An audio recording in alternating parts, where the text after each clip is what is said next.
voy a presentar al maestro Roberto Ebenschutz de la Universidad Autónoma Metropolitana. Él es arquitecto maestro, egresado de la Universidad Nacional Autónoma de México también. Cursó una especialización en estudios urbanos en Holanda y otra en desarrollo rural integral en Egipto.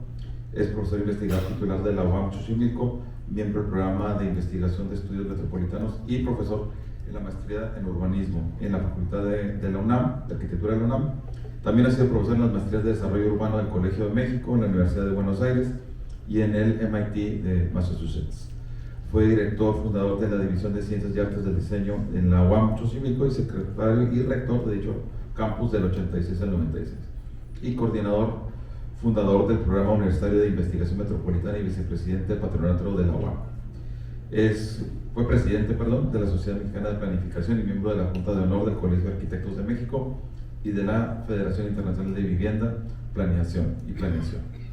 Y actualmente es académico emérito de la Academia Nacional de Arquitectura, presidente de la Junta de Honor del Foropolis y vicepresidente de la Federación Iberoamericana de Urbanistas, FIU. Y por último, a don Eduardo López Moreno, que ayer tuvimos la fortuna de escucharlo, y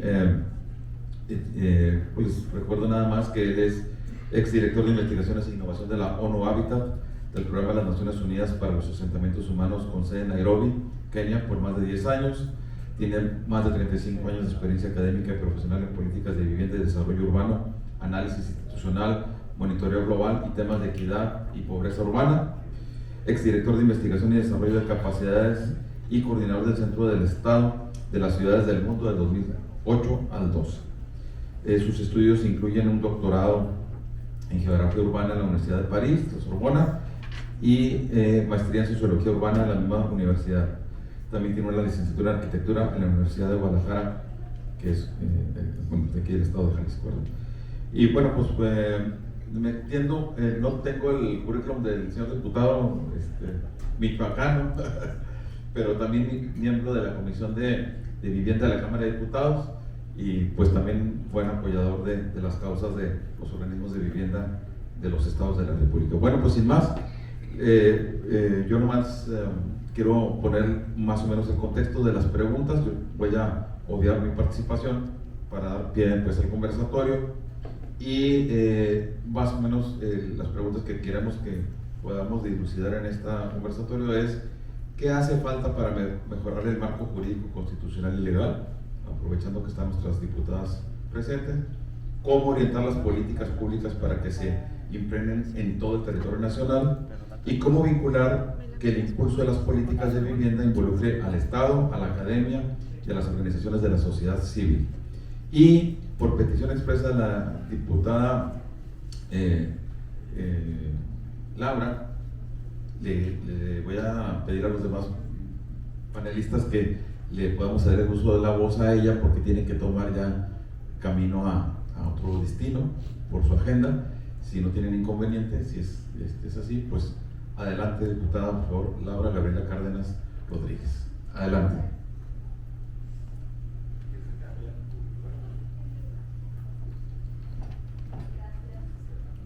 Gracias, muy buenos días. Pues estoy muy contenta de poder estar aquí con todas y todos ustedes.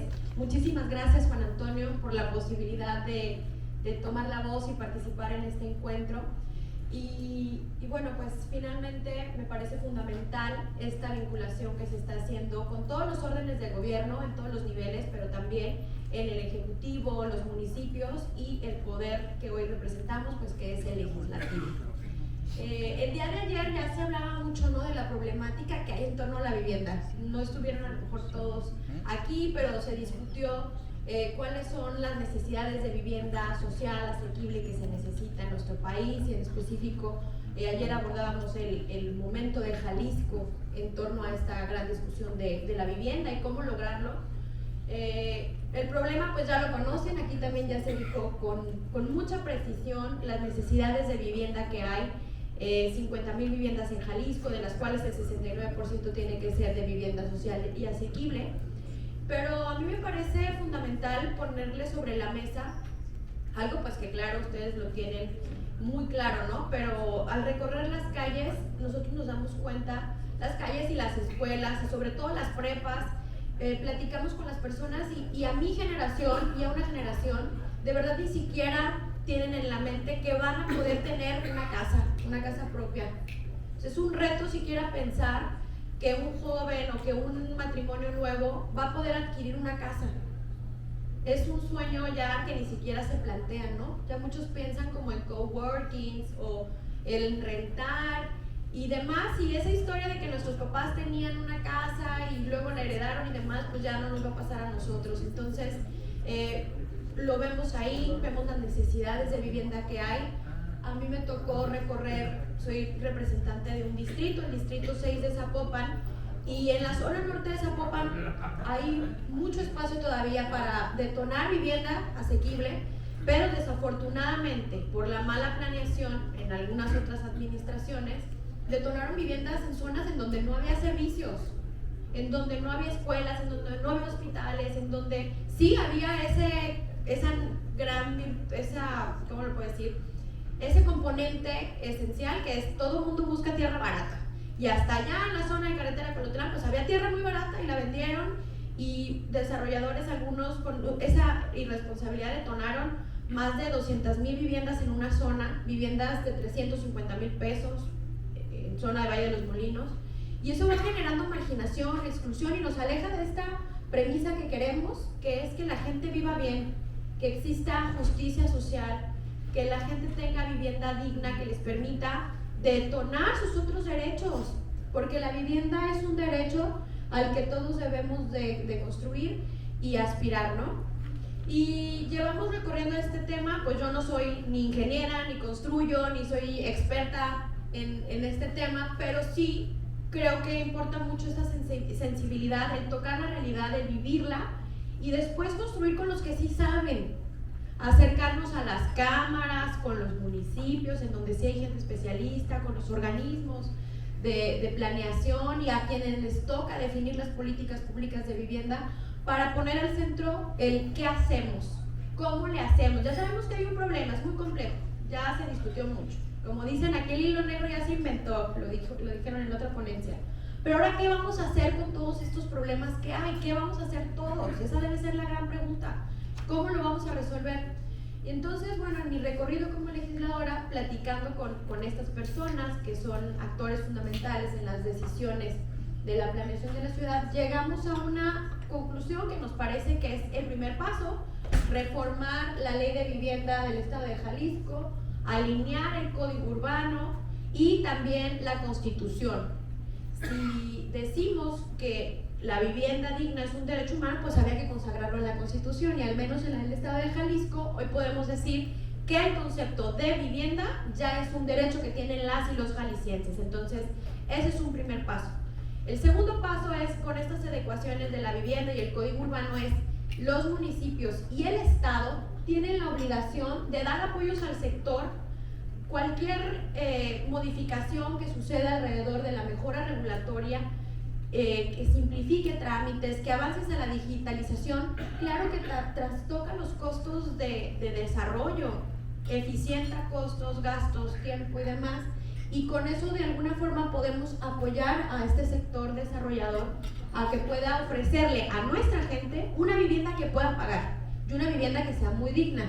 Entonces, nosotros planteamos que esta vivienda sea con sostenibilidad, que esta vivienda, le definimos el concepto de sostenible y asequible, tenga que estar en los polígonos en donde ya están invirtiendo los gobiernos, por lo cual pues debe haber plena coordinación. Es, si el municipio está haciendo una calle, si el estado está haciendo un proyecto tan grande como mi macroperiférico y demás, pues hay que desarrollar este tipo de vivienda en torno a estos núcleos que pueda ser accesible para nuestra gente, ¿no? Y por otro lado, lo que buscaron esas reformas que hicimos de estas leyes es crear estos incentivos también fiscales, incentivos para que tuvieran esta reducción. En algunos casos pues no se les cobran las licencias de urbanización, de construcción. Aquí en Jalisco toca decir cómo sí y cómo le hacemos, ¿no? Y bueno, con el INJALBI estuvimos trabajando pues de alguna forma para que tuvieran más presupuesto para implementar subsidios y demás. Entonces es la legislación adecuada, gobiernos municipales que entienden la necesidad y esta necesidad que hay de todas las personas, y a esta coordinación que se tiene con los organismos de vivienda y finalmente la iniciativa privada, ¿no? Que es este sector tan importante. Y yo sí tengo esta pregunta, pues ¿qué sigue? ¿Qué hacemos? Ya ayer, por ejemplo, el presidente de Guadalajara, Pablo Lemus, con su equipo, que aquí está Oti, platicaban un caso que podría ser de éxito, apenas se está implementando, el distrito creativo, que sucedió gracias a estas reformas que hicimos. Pero hay que ver si esa es pues la respuesta, ¿no? Ese es un pilotaje, ese es un ejercicio que se está haciendo en Guadalajara, pero hay que ver si esa es la respuesta o qué vamos a hacer. Entonces yo me di a la tarea de imprimir unas hojitas para dárselas a ustedes, ahorita se las van a repartir, y que nos digan cuáles son las áreas de oportunidad que tenemos, para dónde le damos, qué puedo hacer yo por ustedes desde el Congreso. Lo que quiero es escuchar qué más ven ustedes que podamos hacer para fortalecer a estos organismos, para fortalecer la política pública de la vivienda y que a nuestra gente le siga yendo bien y que todos nos alineemos en ese sentido. No sé, la siguiente, por favor. Bueno, les dejo mis datos. Yo, bueno, finalmente resumo mi participación en eso, no quiero abundar en más, pero yo sí creo que los legisladores tenemos un papel fundamental para construir un andamiaje que permita a esta industria salir adelante. A mí me encanta esta pluralidad que hay alrededor de este foro y esta reflexión que podemos abonar desde todas estas perspectivas del gobierno federal, los gobiernos municipales, la iniciativa privada, y hacer cosas muy concretas. ¿Qué más necesitamos hacer? ¿En dónde está atorado? ¿Dónde está el problema? Y construir con ustedes. Yo sí creo que tenemos que seguir escuchando para poder construir estas políticas públicas que se necesiten. Si hay más leyes que tengamos que modificar, pues cuentan conmigo. Si hay una mesa en la que ayer se anunció que podamos participar, ahí estaré siempre para seguir construyendo pues un mejor futuro para todas las personas a las que representamos, ¿no? Entonces, pues muchas gracias por la posibilidad de estar aquí, por la posibilidad de construir. Estoy segura que lo que vamos a hacer va a ser dejar un legado para todas las personas en México, en nuestro estado, y qué padre que podamos seguir vinculándonos de una manera más cercana. Muchísimas gracias y pues me gustaría escucharles, ¿no? No sé si me queda tiempo o no me queda tiempo, ya no sé. Ya. Ah, ok, bueno, pues muchísimas gracias.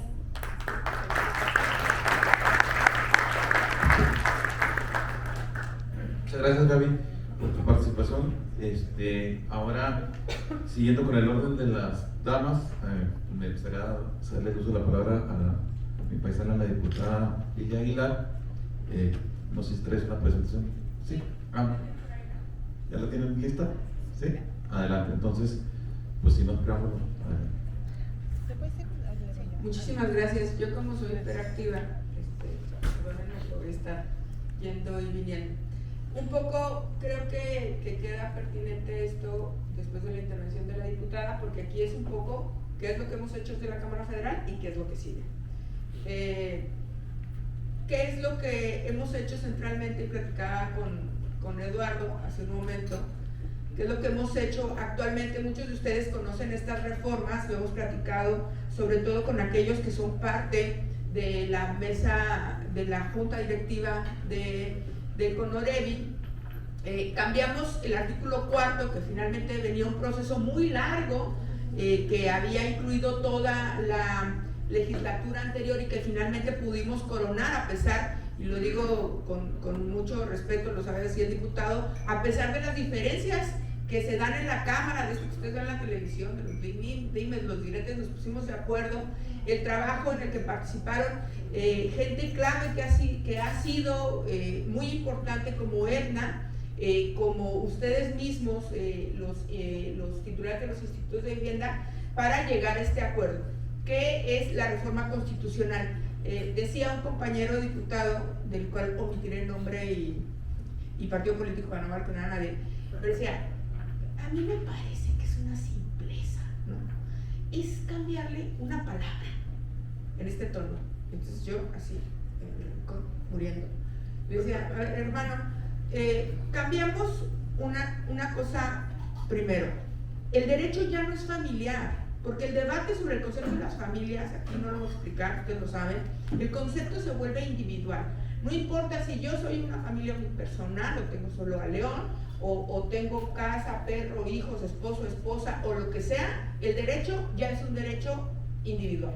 Segundo, el cambio del concepto de digno y adecuado, que era un término completamente subjetivo, se cambia al término adecuada, que ya todo el mundo sabe cuáles son las características que tiene, pero obliga al cambio de paradigma a decir, la vivienda ya no es una mercancía, es un derecho.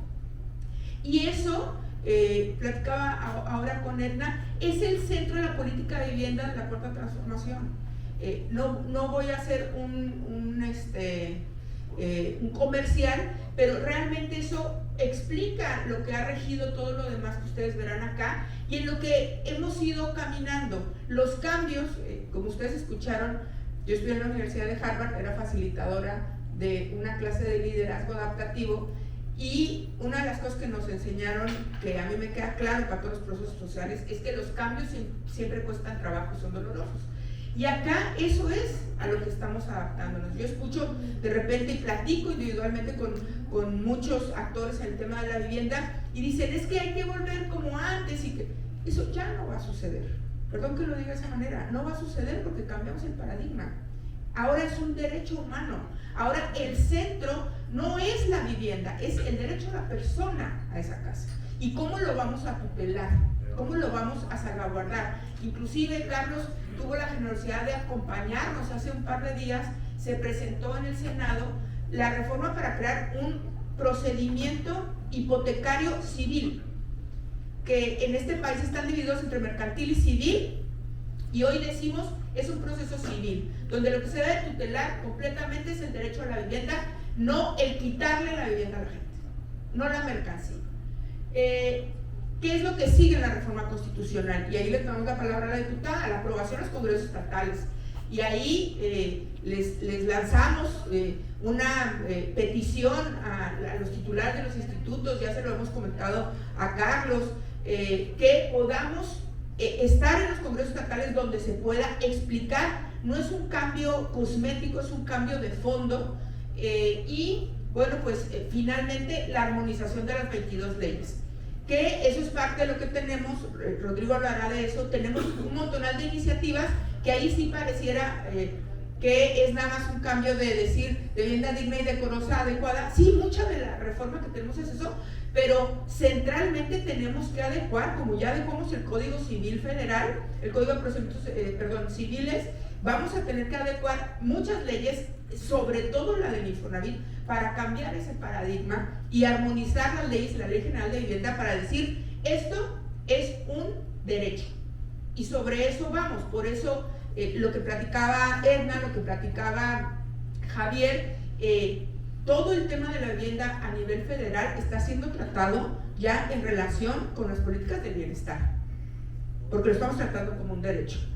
¿Qué es otra de las reformas que hemos hecho? Bueno, si nos vamos en el Infonavit, como ustedes saben, en el 2019 se propusieron nuevos esquemas de créditos, que es una de las novedades que acabamos de aprobar, el poder incluir, y ayer me encanta porque Lirio me dice, bueno, es el mismo paradigma, y ahí lanzo una provocación también a Eduardo y a Lirio, porque ¿qué es lo que hicimos? Bueno, yo me sentía la salvadora del planeta, ¿no?